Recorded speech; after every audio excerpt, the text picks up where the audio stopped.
Sí, buenos días. Cuando son las 11 horas con 1 minuto, iniciamos Protagonistas. Nos acompaña el ingeniero Segundo Fuentes, coordinador de la Zona Norte de Ambiente y también director provincial de Ambiente de Imbabura. Cuéntenos, ingeniero, ha habido ya 3 ministros de Ambiente: Ana Albán en 2007, Marcela Guiñaga de 2007 a 2012, que actualmente es la segunda vicepresidenta de la Asamblea, Lorena Tapia, que es en la actualidad también la ministra de Ambiente. Sin embargo, han pasado 3 ministros y usted sigue como coordinador desde 2007. Me parece que es el único funcionario de acá de la provincia de Imbabura que sigue en sus funciones ya durante 7 años. ¿Qué ha hecho para que sea prácticamente inamovible del cargo y cuál ha sido su principal logro acá en la provincia de Imbabura especialmente? Muy buenos días, realmente muy contentos, saludar a Imbabura, sé que llegamos a Cachi, parte de Pichincha. Mil gracias amigos y amigas y gracias a su consulta. Quisiera recordar en el año 2007 tuve la suerte de estar trabajando en la provincia de Morona como gerente de un programa denominado PESUR de CARI Internacional. Entonces, en uno de esos meses yo apliqué a un concurso público que se realizó. Entonces, también se dio el caso de retornar nuevamente a mi provincia a los 19 años, de haber ejercido mi profesión en varias provincias, y se dio, esta suerte de ingresar al Ministerio del Ambiente. Al cabo de un mes me habían seleccionado y con gusto retorné. Lo único que puedo decir de que esta permanencia que se ha dado es cumplir justamente lo que el señor presidente plantea. Manos limpias, puedo garantizar la gestión en donde yo he estado al frente, toda la aplicación, porque como un funcionario público lo que hacemos es aplicar las normas y los reglamentos existentes, lo que está preestablecido. ¿Y su logro principal cuál es? Y lo otro ha sido siempre ser propositivos y además también siempre buscar ser más proactivos. La gestión ambiental realmente podemos decir de que requiere a veces hasta una generación. Por ello, pero puedo mencionar algunos de los éxitos que podría decir en el caso mismo de que actualmente la Constitución desde el 2008, en donde el buen vivir, la cuestión ambiental, el derecho de la naturaleza es un eje transversal. Y en ello también hemos aportado en esa discusión, en ese análisis, ¿qué mismo es el summa causa? Como quichua hablante, también siempre hemos teorizado. De ahí obras emblemáticas como lo que es el Sociobosque, el Programa Nacional de Restauración. Hemos hecho lo que la ciudadanía conoce, las plantas de tratamiento de aguas residuales, justamente en el lago San Pablo, acá en Yaguarcocha. Han sido iniciativas que se han generado desde el Ministerio del Ambiente y trasladadas esa iniciativa a los municipios, porque no hay que olvidar de que la municipalidad son los competentes para estos temas, pero además de ser una institución normadora, porque pues, se preguntarán, bueno, ¿por qué tantos proyectos? Porque sí tenemos Casa Ruta Sagrada, Turismo Sustentable, el Taita Imbabura. Ha habido de tener la suerte, yo puedo decir, un equipo técnico de alto nivel. Realmente el ministerio no es el que yo recibí a los 2007. Ahora tengo un equipo que yo pensaría envidiable en calidad ambiental, en patrimonio, en la parte forestal. Y lo más importante ha sido que siempre hemos sido proactivos. Muchos de los aprendizajes que hemos hecho en Imbabura, muchos de los ensayos que hemos realizado, esto ha irradiado a las otras provincias. Con decir, en el año 2007, el tránsito de la madera, la movilización de la madera en Imbabura, eran cerca de 40 hasta 50 trailers por día. Actualmente estamos en un promedio entre 4 y 5, que de alguna manera no podemos decir que la madera no tiene que movilizar, pero tiene que movilizarse bajo las normas y los estándares ya preestablecidos a través de lo que es el manejo del bosque. Entonces sí podemos decir un crecimiento, de crecimiento significativo. Entonces así podríamos tratar, pero con todo puedo decir, lo importante ha sido ese cariño que ha habido de la gente, por donde uno camina, realmente son los guardianes, me podría decir, porque realmente ellos son los que nos dan seguridad.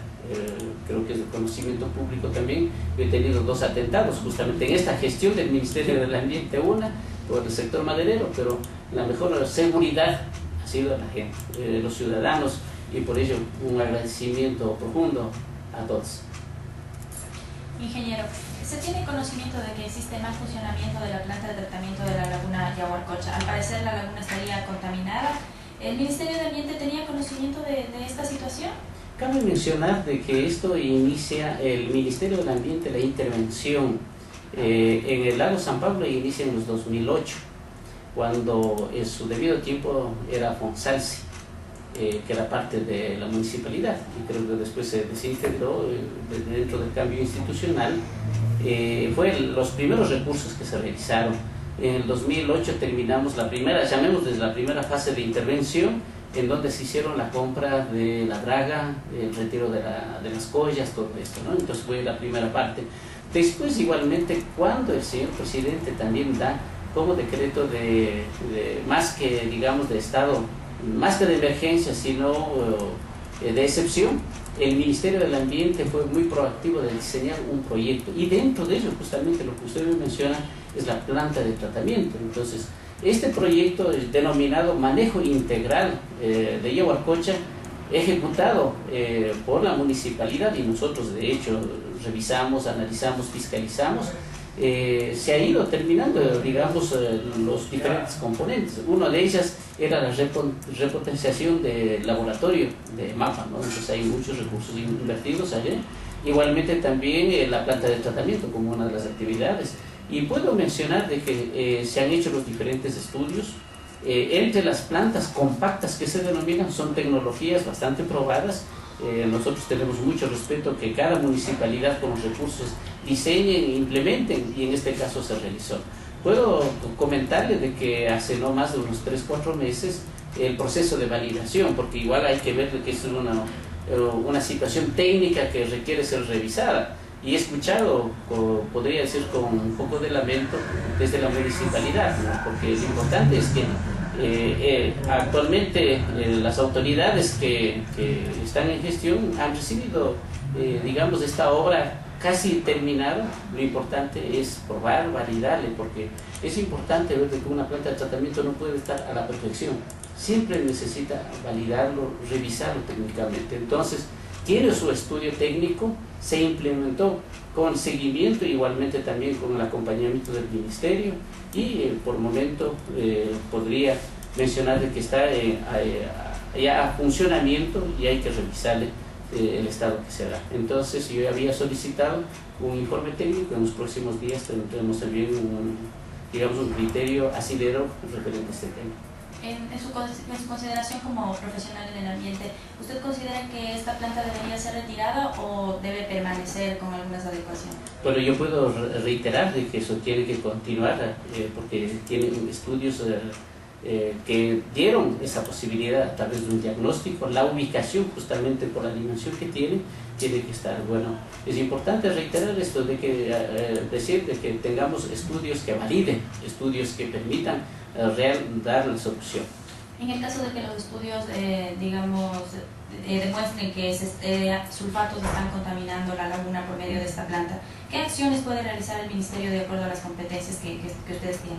Bueno, de hecho, lo que nosotros hacemos son los informes técnicos, igualmente también todo el proceso de regularización. Es importante tener un contexto que está pasando en el lago Yaguarcocha, por las dificultades que tiene. Una de las situaciones que tenemos, no existe mucha aireación, debido de que no tenemos cantidad de aguas que abastece. No es lo mismo como San Pablo, ¿no es cierto? San Pablo tiene remanentes, tiene ojos de agua. En el caso de Yaguarcocha tenemos esa debilidad. Y una de las soluciones se ha dicho de que incorporar, tener un caudal que permita hacer la oxigenación. El otro es el caso de las emanaciones, de las descargas de las aguas servidas, que también es importante ver que está en Yaguarcocha, existen ciertos hoteles, ciertas actividades productivas que están. Entonces, en una de las, contaminantes se ha hecho la intervención con la planta de tratamiento, porque eso es lo que se busca. Igualmente también el proceso de regularización, que toda actividad que está alrededor del lago tiene que tener una autorización ambiental que le permite tener un plan de manejo. ¿Y esto qué es? ¿Cómo se va a utilizar el agua, justamente? ¿Cómo se va a hacer las descargas? ¿Qué se va a hacer con la basura? Entonces estamos en ese esfuerzo que realizar. Entonces, desde el Ministerio, lo que nosotros aplicamos son las normas preestablecidas en los procesos de normalización. Entonces, Si el caso sea grave, nosotros tenemos que ver los procesos administrativos. Usted mencionó hace un momento que fue víctima de 2 atentados. Uno de ellos se dio el 1 de julio de 2008, justo casi al año de lo que usted estaba a cargo de la Dirección de Ambiente. Su esposa en esa oportunidad, yo había tenido la oportunidad de entrevistarle a Luz María Maldonado, me había manifestado que había recibido amenazas, inclusive contra su vida, ¿no? Por parte, o se presumía por parte de traficantes de madera. De ese tiempo a esta parte, ¿qué es lo que ha pasado? Por ejemplo, ¿ha habido tal vez castigados con este caso? El subsecretario de Calidad Ambiental, Manuel Bravo, en ese tiempo había dicho que se dará cárcel o se castigará con cárcel a los involucrados. ¿Qué pasó luego de estos atentados que usted recibió? Bueno, cabe mencionar que el primer atentado fue antes del Ministerio del Ambiente. Estoy comentándoles en el año, fue entre el 12 de julio del casi 1992, ahí fue. Entonces fue por la lucha por la tierra, con las comunidades, y producto de ello tuve ese atentado que realmente eran por bandas de sicarios en su debido tiempo que se dio. En esta ocasión es lamentable recordar realmente en donde mi familia tuvo tuvimos serios problemas, y además de ello de la salud se continúa todavía, estoy en un tratamiento, pero que puedo realizar. Ahí está un compañero que se habla de Manuel Bravo, ¿no? Fue en su debido tiempo fue subsecretario. Total apoyo en su debido tiempo por la doctora Marcela Guiñaga como ministra, permitió de que esta persona, digamos, que atentó contra mí, fue sancionada, me parece fue como 10 años, 8 meses, pero de acuerdo a las normas existentes que el señor está libre. Pero lo importante es que la justicia actuó, y en ese sentido realmente solo sabe el creador quién tiene que perdonar en este sentido. ¿Y quién como fue esta humanos. persona que estuvo atentando? Bueno, pues desde un sector maderero que se realizó, pues, en este momento no recuerdo, pero con todo, y eso fue dirigido, fue por un control estricto que se ha realizado. Una de las características personales ha sido de aplicar las normas a toda costa. He sido un funcionario, una persona en donde la transparencia lo valoro mucho, y en ese caso fue esta situación. En el año 92 pues casi similar también, por la lucha por las tierras. Yo trabajé en esa época con una ONG que se llamaba Central Ecuatoriana de Servicios Agrícolas, sensibilizando, capacitando, reflexionando con las comunidades, y producto de ello también se tuvo. Entonces, pero con todo puedo reiterar de que estos son los riesgos que se hacen, porque la sociedad, como sociedad, tenemos personas de buena voluntad, pero también personas que a veces se sienten afectados, y además de ello están fuera de las normas y las leyes. Entonces, así es, usted hablaba de un control maderero exigente, pero en ese tiempo opinan también que de pronto hubo corrupción por parte de personas o uniformados de pronto que estaban a cargo del control también de evitar el paso ilegal de madera. Se pudo tal vez conocer de pronto que existían coimas tal vez por parte de los traficantes de madera hacia, por ejemplo, uniformados. ¿Se puede hablar de eso en ese tiempo también? Podría decir de que el pasado de este Ecuador presente que tenemos, realmente había de todo. He estado desde la función pública desde la década de los 90, y después la gran mayoría de mi experiencia ha estado centrado en las ONGs nacionales e internacionales, entre ellas la FAO y el CARE. Entonces puedo decir de que en su debido tiempo el Estado no tenía ninguna capacidad entre comillas, de esta llamada modernización. Se quitó toda la capacidad técnica, operativa, a todos los ministerios, no solo al Ministerio del Ambiente. Y una de las cosas también fue el asunto de la corrupción. Sí tuvimos indicios, producto de ello se retiraron una buena cantidad de funcionarios, porque realmente una de las características, como digo, ha sido de aplicar la norma, ser muy coherentes en estas acciones. Y puedo decirle que en el pasado sí se ha tenido inconvenientes. Cuando yo apliqué a esta dirección provincial, el común de la gente, de los técnicos, decía, bueno, ¿para qué vas a Imbabura, en donde hay muchos indicios? Y siempre he sido una de las personas que he sido para los retos, una persona que me gusta sentir como ecuatoriano lo que tenemos que hacer este cambio. Yo veo los cambios de los últimos 50 años que tengo la suerte de estar, ver este cambio desde la revolución. Yo hablo desde la cuestión ambiental. Por ejemplo, actualmente estamos hablando 11.200 hectáreas de restauración. Estamos hablando más de 30.000 hectáreas en sociobosque. Cuando iniciamos hace 3 años con el programa Sociobosque, se decía, bueno, el Estado está loco porque los subsidios de 30 y un poco más de dólares es insostenible. Porque las mejores experiencias fueron de Costa Rica, en donde se pagaban por hectárea $0.5, menos de $1. Entonces, y el Ecuador planteaba $30.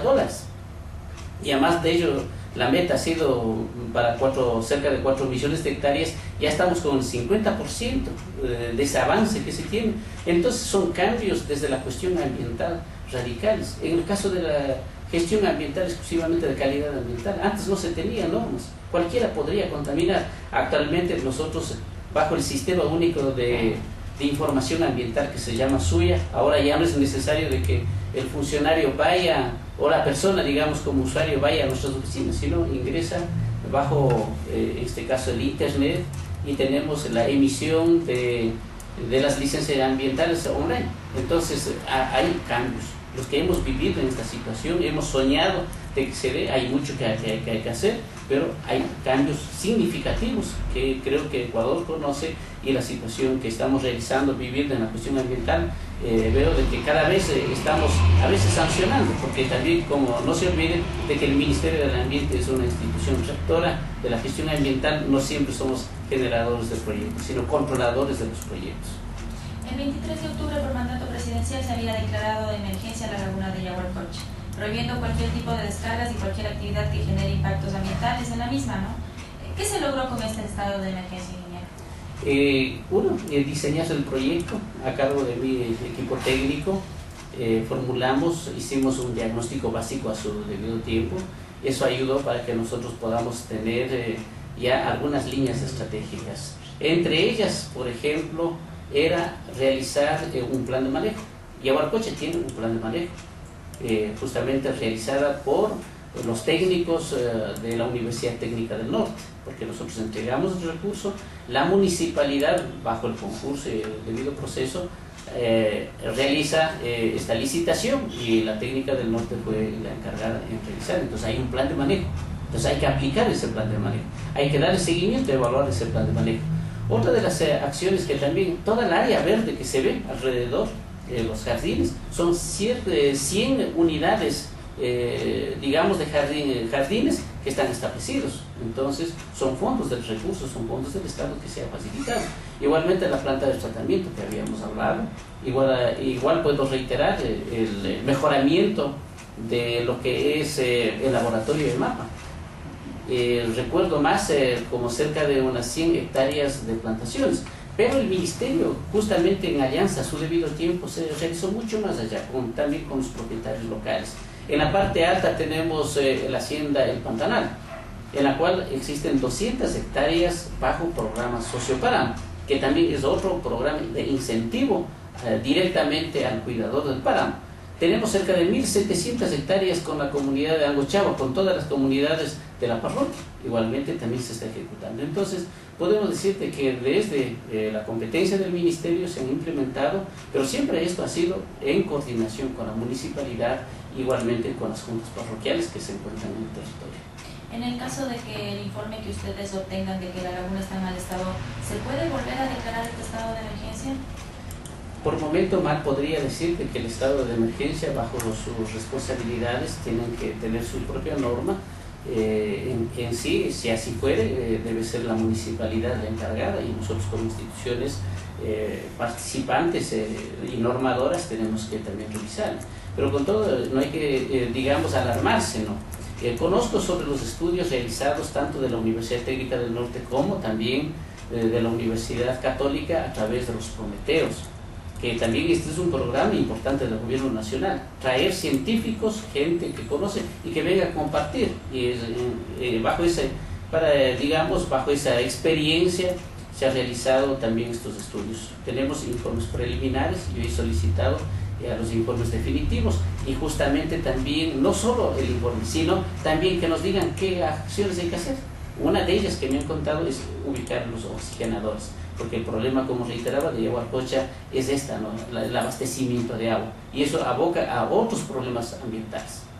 Si usted hablaba también de sancionados en el tema de violaciones con el tema ambiental, ¿cuántas personas han sido sancionadas y de qué manera han sido también castigadas cuando han atentado contra el ambiente específicamente? Es importante mencionar de que en el año 2007, que todavía está vigente hasta que en algún momento se pueda aprobar lo que es el Código Ambiental, sigue todavía vigente la ley forestal y de bienes silvestres, en la cual todavía las sanciones están en Sucres, por ejemplo, ¿no? Pero el esfuerzo que ha hecho el Ministerio del Ambiente es crear normativas ambientales, y entre ellas los acuerdos ministeriales. En el pasado, por ejemplo, usted podría haber incendiado, llámese 100 hectáreas o 1000 hectáreas, usted máximo pagaba hasta $40. Actualmente la normativa hace que usted, dependiendo del informe técnico de la fragilidad del sitio, pueda ser restaurada entre $2000 hasta $8000. Entonces se ha ido creando. Pero puedo decirles algunas estadísticas que me había permitido en estos tiempos mencionar.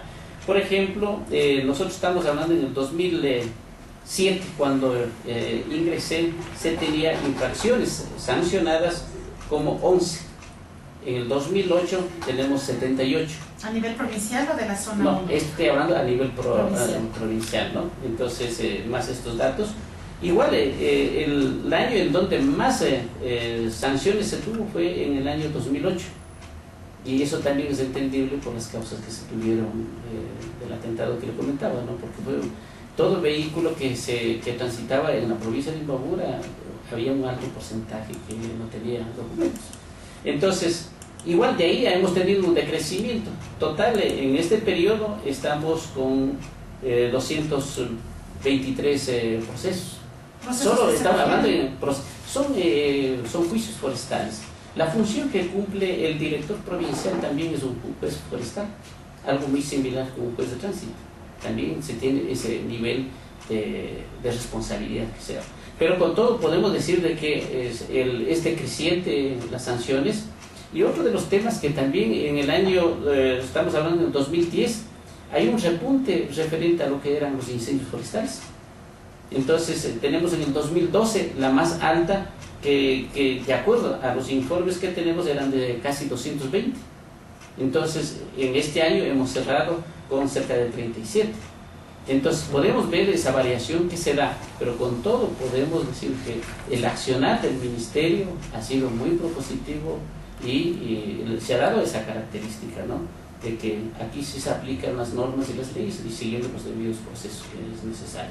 Y generalmente estos juicios forestales, ¿de qué temas son además de los incendios forestales que se realizan? ¿Qué otros temas, por ejemplo, se sancionan en lo que es la dirección? Solo puedo decir, en el año 2014 tenemos en proceso de calidad ambiental. Por ejemplo, si hubo un derramamiento, se recuerda lo que pasó en Yaguarcocha, ¿no?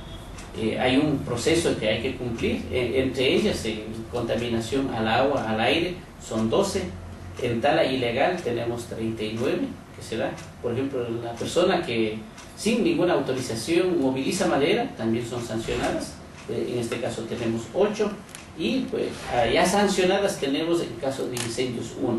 Cabe decir, en el caso de incendios, lo que necesita la autoridad ambiental es tener identificado al infractor, nombres, apellidos y el sitio para iniciar el proceso administrativo. Pero en la gran mayoría lo que se hace como denuncia es únicamente de que en tal sitio hubo incendio y no existe ningún tipo de evidencia. ¿Las sanciones son solo económicas? En este caso, bueno, tenemos ya un nuevo código penal que nos habla de sanciones fuertes como cárcel también inclusive. Bueno, así está permitido de que actualmente, digamos, existe la privación de la libertad, que en el caso del Ministerio del Ambiente no es la competente.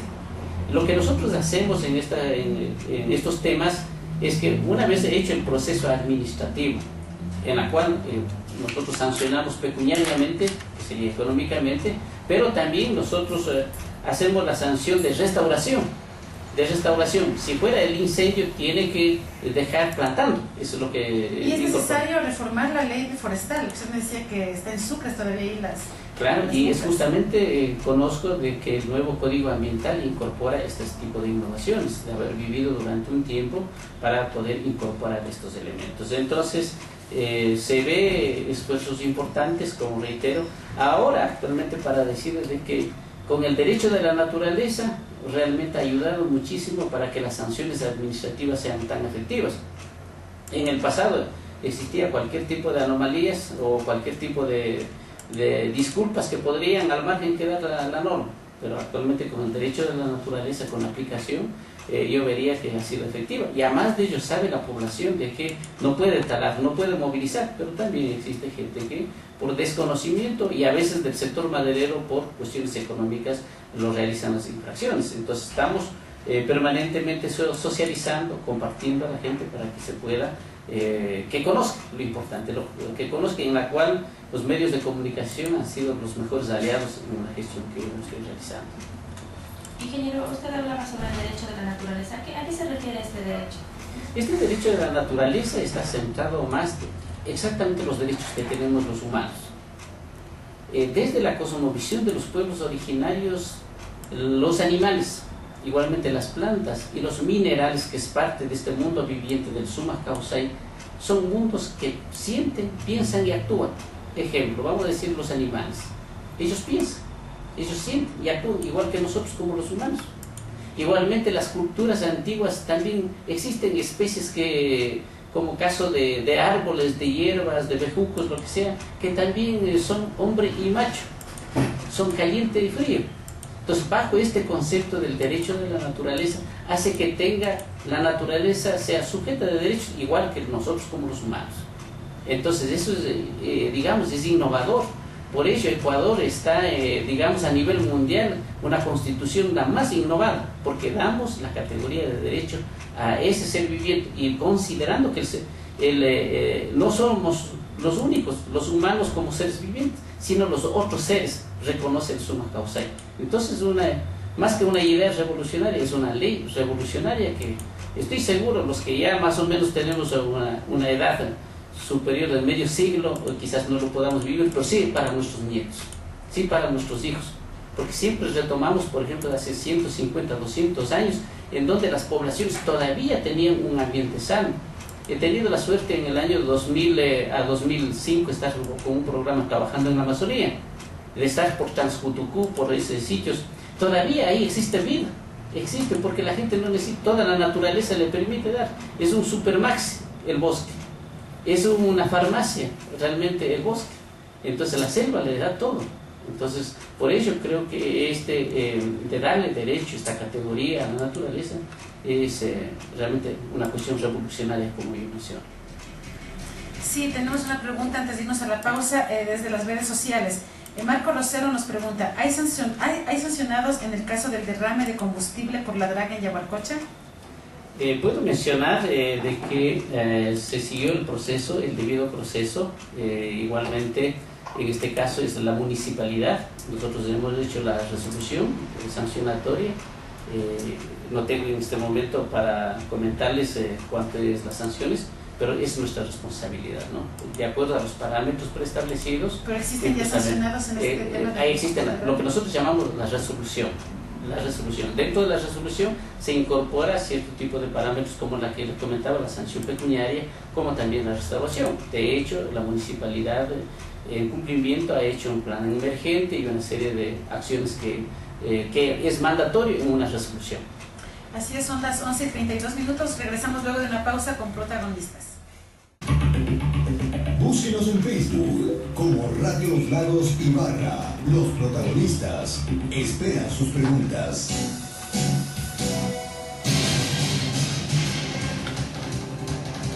Son las 11:40. Nos acompañan protagonistas el ingeniero Segundo Fuentes, coordinador zonal de ambiente. Así conversábamos mientras escuchábamos la pausa comercial. Imbabura es la provincia de Los Lagos. ¿Y cuál es el lago más contaminado y el menos contaminado de la provincia? Vale comentar de que el lago más conservado por las características y el sitio de ubicación es el lago Huicocha, ¿no? Igualmente por la población, por la presencia de la comunidad, de la gente, lo que nosotros llamamos la presencia antrópica. Tenemos la de San Pablo, como también la de Yaguarcocha, ¿no? Entonces, ¿serían los más contaminados esos dos? No podríamos así plantearle, decirle de que para no nada mal tiene focos de contaminación que se dan producto de la misma erosión existente, como también de las aguas residuales que llamamos, mientras que en Huicocha no lo tenemos. Además de ello es que es una área protegida. Al ser una área protegida está normado y está controlado por la presencia del mismo humano. El ser humano se convierte en enemigo de la naturaleza. Eso es lo que por lo general se ha dado desde que nosotros hemos venido a este planeta que nacimos. Ya existe la primera afectación. Entonces, lo otro es de que recordar reiterarles de que eran los pueblos originarios, ¿no? Ellos lo cuidaban, sentían de que el ambiente era vivo. Quizás ahora con la Constitución y la gente que hemos estado trabajando en ello podemos decir el ambiente es nuestra casa grande, el planeta es nuestra casa grande y hay que cuidarlo. Así es, bueno, y tenemos también el problema de los ríos. En Otavalo casi todos los ríos están contaminados. Acá en Ibarra tenemos el problema del río Tahuando. Han pasado varias administraciones municipales, varios proyectos, pero se han visto pocos resultados, casi nada. Ahora pues ya empezamos con lo que es la construcción de la planta de tratamiento de aguas residuales que se ha invertido. El gobierno ha invertido 29 millones de dólares para la construcción. ¿Por qué no se otorga aún una licencia de impacto ambiental? ¿Está todavía aplazado este tema? ¿Están mal hechos tal vez los estudios de la constructora responsable de la construcción? Yo quisiera partir de la parte final. Justamente nosotros hemos hecho las observaciones a los estudios de impactos ambientales y al plan de manejo. Justamente hace poco hemos observado, hemos emitido nuestros comentarios, solo con decirles de que en el diseño se lo plantea cerca, digamos, fuera de la ciudad. Y actualmente se plantea en otro sitio. Entonces, desde ese momento cambia los parámetros. Entonces, está observada y es la demora que se está realizando, ¿no? Y tiene que enmendarse. Y eso ha sido importante, de que el Ministerio, con el equipo multidisciplinario que tenemos, ya no es el Ministerio de hace 7 o 8 años, en donde teníamos un solo técnico para la provincia. Actualmente tenemos un equipo multidisciplinario que sobrepasan los 6, y entonces ello ha hecho que podamos hacer y garantizar a la ciudadanía que las obras tienen normas técnicas, y en ese sentido ha sido la característica, yo diría, de la dirección a la cual tengo la... En el tema del derramamiento que hubo, el tema de la draga en Yaguarcocha, ¿el municipio sería el principal responsable?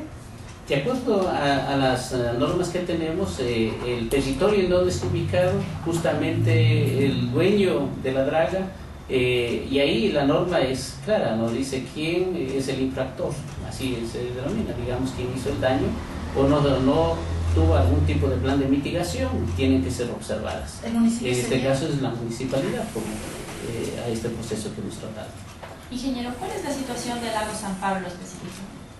En Lago San Pablo, igualmente a través de los estudios realizados, en el año 2010 se hizo un levantamiento, en el 2011-2012 se inició la implementación de las plantas de tratamiento, que no son las mismas que la de Yaguarcocha, sino son plantas más amigables, podríamos decir, porque acá las condiciones del lago Yaguarcocha son más pequeñas, y igualmente la población es diferente en la cantidad de contaminantes, lo que nos sucede acá en Yaguarcocha. La dispersión que existe, ¿no es cierto?, de ubicarle las parroquias de Eugenio Espejo, San Rafael, San Pablo y González Suárez. Entonces, con el ministerio se financió 11 plantas de tratamiento que tienen la parte más orgánica, porque esto necesita más espacio. Entonces, igualmente la municipalidad, con sus propios recursos en la gestión anterior, lo realizaron, me parece, unos 3 más. Entonces estamos hablando como 14 plantas de tratamiento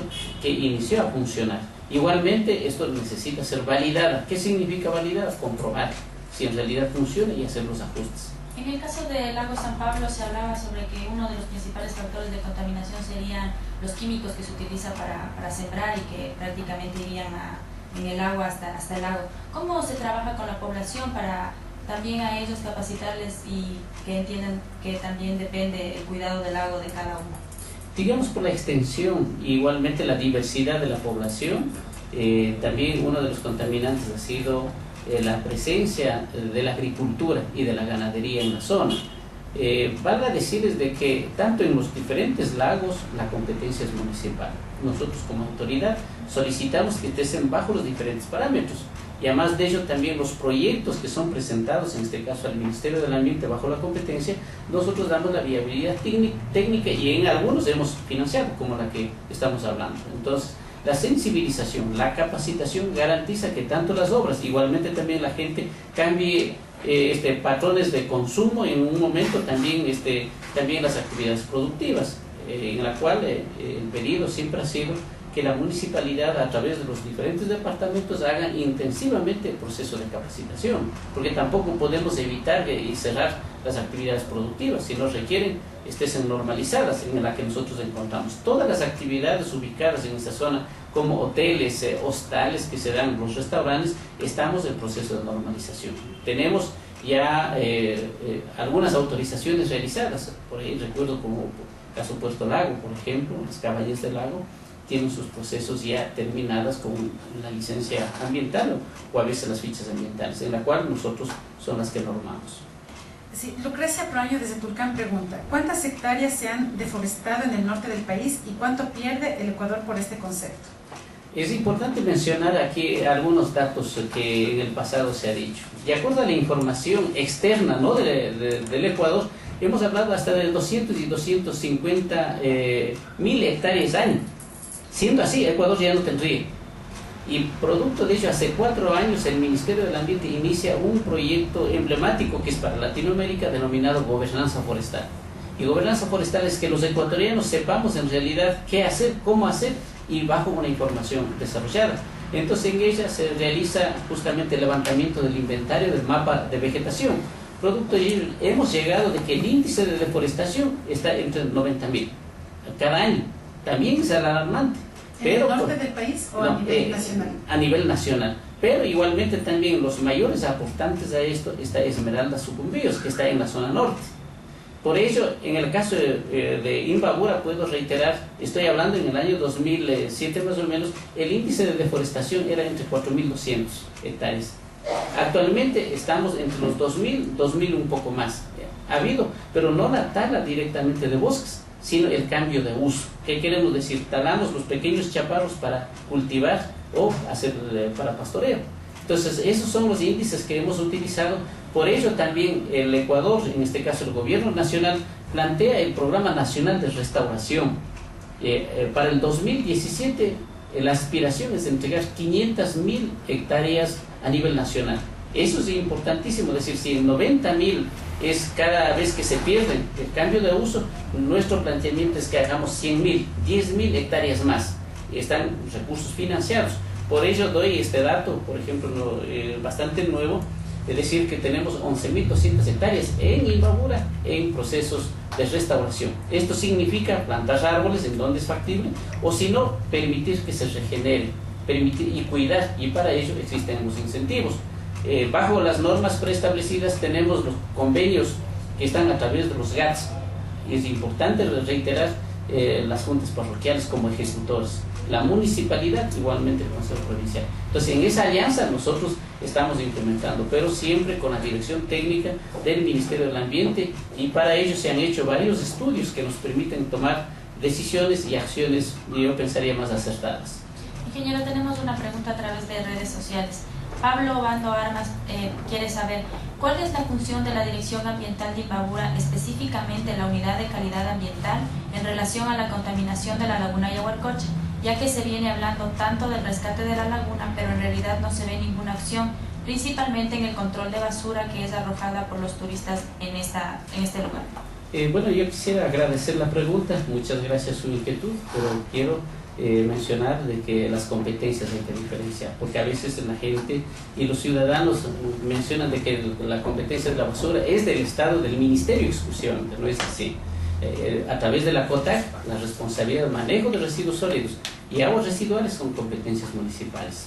Debemos tener, en este caso, buenos alcaldes, buenas autoridades para que realicen la limpieza adecuada, en la cual siempre el Ministerio, bajo el Programa Nacional de Desechos Sólidos, hemos estado financiando. Estamos apoyando justamente a la Municipalidad de Urcuquí, la viabilidad técnica y el cierre técnico de los botaderos, porque también necesita recursos para ello. Entonces, a través del Banco del Estado, nuestra competencia es facilitar, guiar el proyecto y asesorar. Pero puedo decirles de que en el caso de la unidad técnica, lo que nosotros hacemos es el seguimiento de notificación. Si vemos la basura, si vemos escombros, lo que nosotros les notificamos a la municipalidad, que se retire, que se inmediatamente puedan hacer alguna actividad, y si no lo realizan, nosotros iniciamos el proceso administrativo. Pero puedo reiterar de que en el caso de la basura hay un progreso notable a nivel del cantón en comparación a otras de la provincia en comparación con otras provincias. Entonces están catalogados entre el tercero o el cuarto de las mejores gestiones que realizamos. Otavalo es la experiencia más positiva en donde se realiza la reclasificación. Entonces sí podemos decirte que hay esfuerzos importantes, pero mucho depende del cambio de comportamiento de nosotros como ecuatorianos, como ciudadanos. Sí, en realidad no es la ciudad más limpia quien más barre, sino es la ciudad que menos ensucia. Entonces yo creo que esto es importante, hacernos la pregunta, ¿no es cierto? Justo esta mañana yo estaba dando una charla a los funcionarios de EMEL Norte sobre huella ecológica. ¿Qué es? ¿Qué parámetros, cuánto de afectación nosotros realizamos? Ejemplo, por ejemplo, acá tenemos un agua, ¿no es cierto? Más cómodo es tener un envase y servirnos. Quizás más incómodo es tener un vaso de vidrio, por ejemplo, ¿no es cierto? Entonces, la huella ecológica le permite medir bajo los indicadores. Mientras la huella ecológica es más mayor, la contaminación es mucho más. Entonces, existen parámetros, por ejemplo, de 100 a 400. Por ejemplo, dígase en el caso de la basura. Yo boto, dejo así nada más de manera indistinta, póngale 100 de categoría. Pero si usted ya no bota, ¿no es cierto?, va a ser mucho menos. Igualmente ya tiene clasificadores de los orgánicos y los inorgánicos. Usted ya póngale una categoría de 50. Pero usted ya no únicamente hace, sino comienza a reciclar, ¿no es cierto? Como eran nuestros abuelitos. Ellos no utilizaban plástico, ¿no es cierto? Utilizaban el canasto, utilizaban un yute y ellos lo tenían durante todo un año, hasta cuando ya, digamos, por el uso ya se terminaba. Entonces, póngale 10. Entonces, todos esos parámetros necesarios. Entonces, mucho quisiera insistir. ¿Qué tipo de huella ecológica lo estamos realizando? Yo estoy haciendo el cambio de comportamiento para que mi ciudad no esté sucia, ¿no es cierto? Entonces, porque como autoridad, cualquiera que sea que realicemos, no va a tener un asidero en la efectividad, ¿no es cierto? Si el ciudadano puede estar, dígase, vulgarmente llamamos ensuciando, y tras una cuadrilla de gente que hace la limpieza, no hemos ganado nada. Sino, pediría en este caso de la basura, aplicar las buenas prácticas ambientales que decimos, ¿no? Apagar la luz, reducir en este caso el consumo del agua, quizás utilizar productos más durables, ¿no es cierto?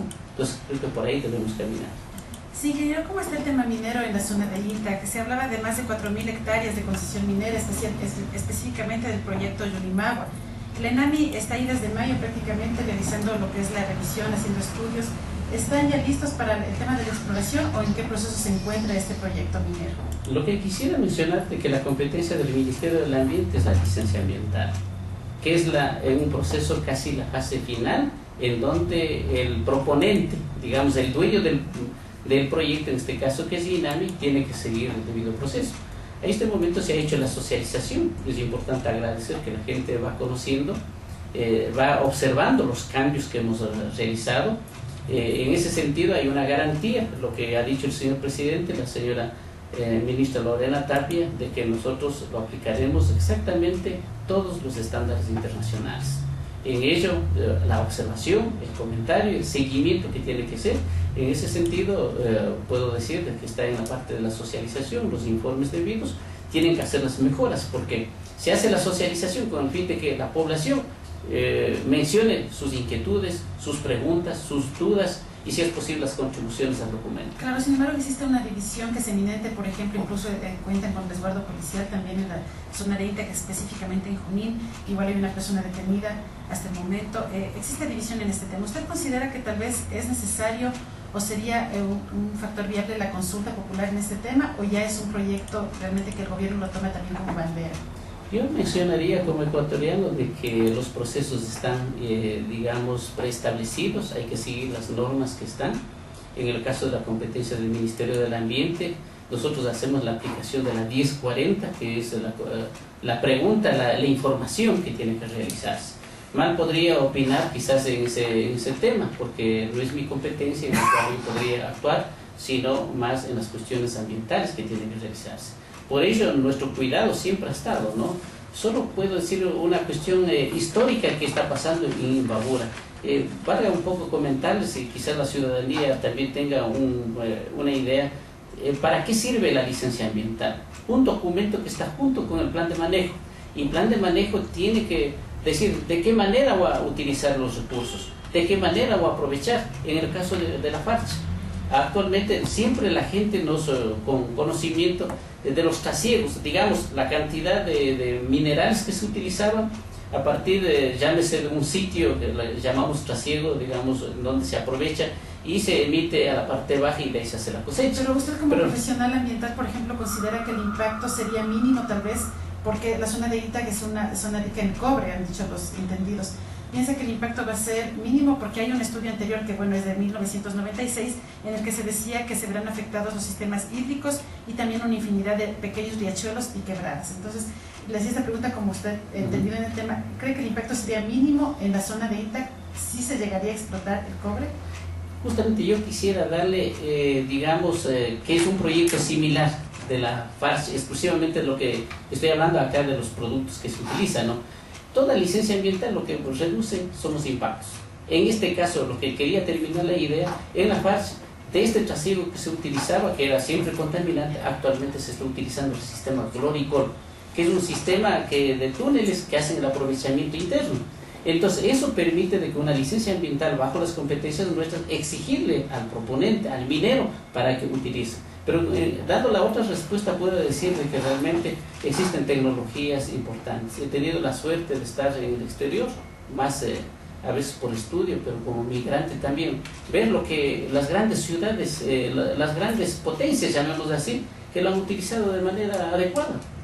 Porque tampoco hay que ver de que, por ejemplo, no podemos vivir, digamos, sin recursos económicos pudiendo aprovecharlos. Por ello, quiero regresar a lo que yo había mencionado. Desde que cuando nosotros hemos venido a este planeta, comenzamos la afectación.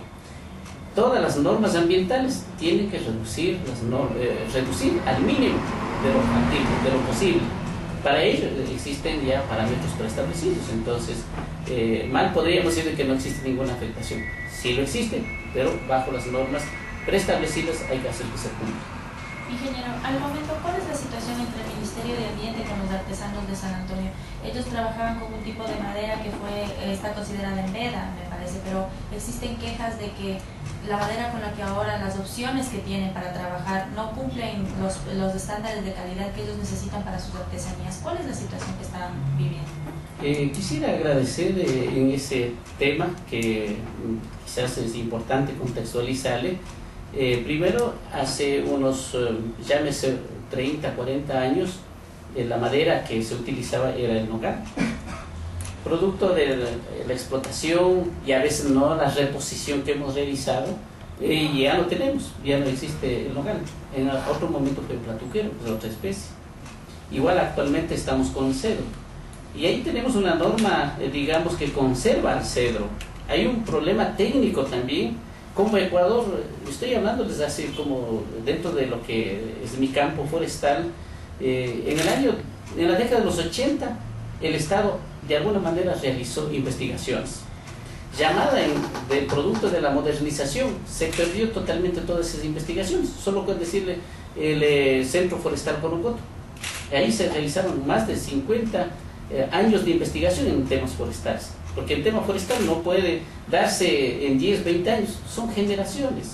Porque un árbol de cedro, de lo que conocemos, más o menos tiene un turno sobre los 50 y 70 años. Lo que nosotros llamamos el turno desde lo que se plantó hasta para la cosecha, ¿no es cierto? Entonces, a nivel de país, en el pasado hemos perdido mucha investigación. A veces en un momento tercerizando, en otro momento haciendo de que otras personas lleven esa investigación. Por ello tenemos un retraso justamente del cedro.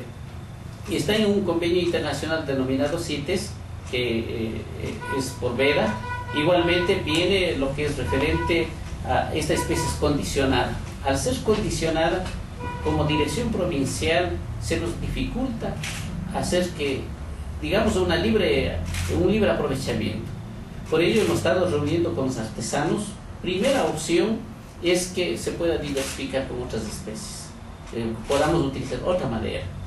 Pero igualmente también hemos dicho de que para esta condición, porque ¿qué significa una condición? Es que en un bosque yo puedo tener, dígase, 1 o 2 cedros. Actualmente en cada 5 hectáreas existe un cedro en el bosque, llámese por la zona de INTA, en Pastaza o en Puyo, por ahí. Más o menos esa es la cantidad de árboles, y esa le llamamos abundancia, ¿no?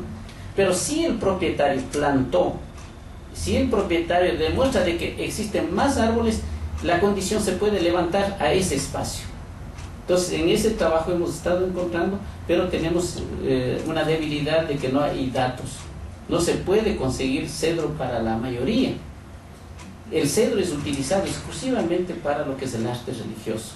Siendo así, necesitamos conocer, bajo un diagnóstico, tengo información que el gobierno provincial está trabajando, igualmente me parece miembro, para que focalicemos quiénes son los que necesitan de veras el cedro para ese tipo de temas, porque no existe, a nivel del país no tenemos. Igualmente hemos pedido, y en las reuniones que he podido participar, de que los mismos artesanos nos digan quiénes son los que les abastecen. A partir de ello tenemos que conocer el bosque, si en realidad es sustentable, existen más árboles en esa hectárea, para que podamos levantar lo que se llama la condición.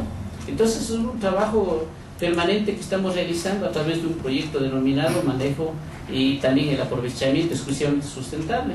Entonces aspiramos de que en corto tiempo podamos dar. Entonces mi invitación a los señores artesanos es para que juntos podamos conseguir las alternativas. Para ello, lo importante es plantar ahora. Justamente tenemos el Programa Nacional de Restauración, que también incluye este tipo de iniciativas. Si usted, bueno, ya casi terminando el programa, vamos un momento a hablar de política. Usted está candidato a director cantonal de país en Otavalo. ¿Su futuro tal vez sea este de la política? ¿De pronto lo veremos como candidato en las futuras elecciones? Yo quisiera partir de una motivación de lo que siempre el presidente nos pone, que el Ecuador necesita tecnopolíticos. Creo yo, a los años que tengo, realmente en el ámbito técnico siempre ha sido mi identidad, pero eso no hay que descartar también, ¿no es cierto?